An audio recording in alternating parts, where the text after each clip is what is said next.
Okay, Newton, lay it on me. I'm picturing a map, right? Like, those old-school crime maps with red dots everywhere. And some areas are just glowing red, practically on fire. We call those hotspots. Right? Precisely, Einstein. The law of crime concentration, they call it. A tiny fraction of street segments, or in this case, little hexagonal patches of Toronto, account for an outsized proportion of crime.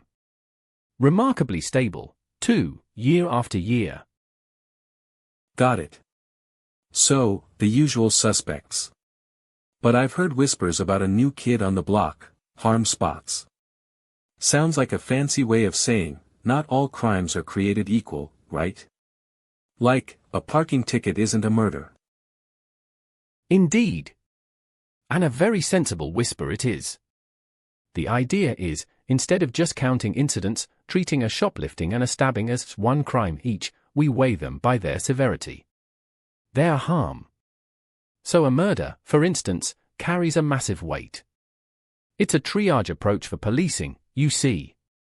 Focus resources where the most harm is being done. Makes total sense.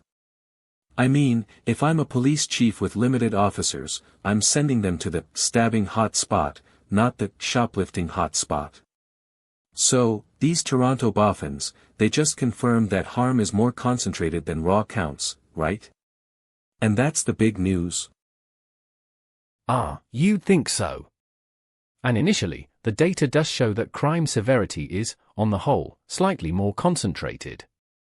You need slightly fewer of those little hexagonal areas to account for half of all crime harm compared to half of all crime counts. Okay, so it is more concentrated. What's the big deal then?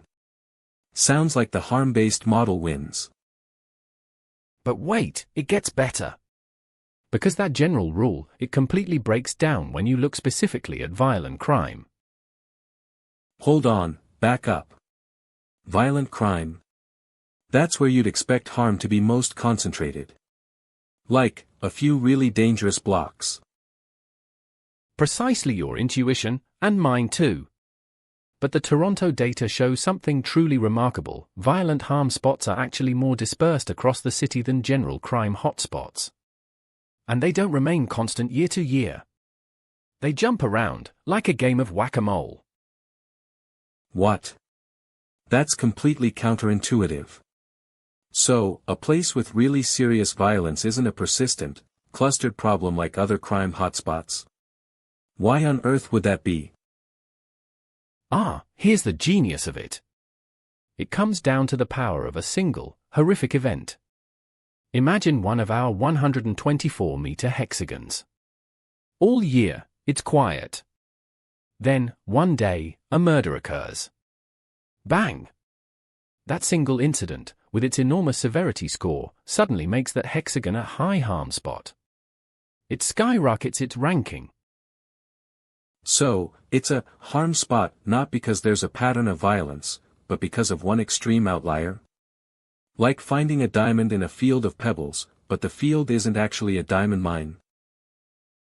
A superb analogy. Indeed. Whereas a crime count hotspot for, say, property crime is usually a place with a consistent volume of incidents. Many smaller events, adding up.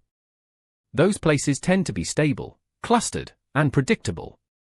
The violent harm spots, driven by those rare, high-severity outliers, are much more sporadic and spread out. Whoa. So, if police abandon the count model and only chase harm spots for violence, they could be sending resources to a quiet residential street because of a single, tragic event, while missing the persistent, lower harm but higher frequency crime patterns elsewhere. That's a huge tactical blunder. Precisely. The paper's conclusion is stark: abandoning count-based models gives us an incomplete picture. You need both. The counts tell you about the frequency and stability of crime, while the harm scores illuminate the severity. Especially for violent crime, you need to understand if you're looking at a persistent problem or a statistical anomaly driven by one terrible incident. So, the old maps with all the red dots aren't obsolete. They're just part of a bigger, more nuanced picture. My mind is officially blown, Newton. That "don't abandon the count" model. I'm buying it.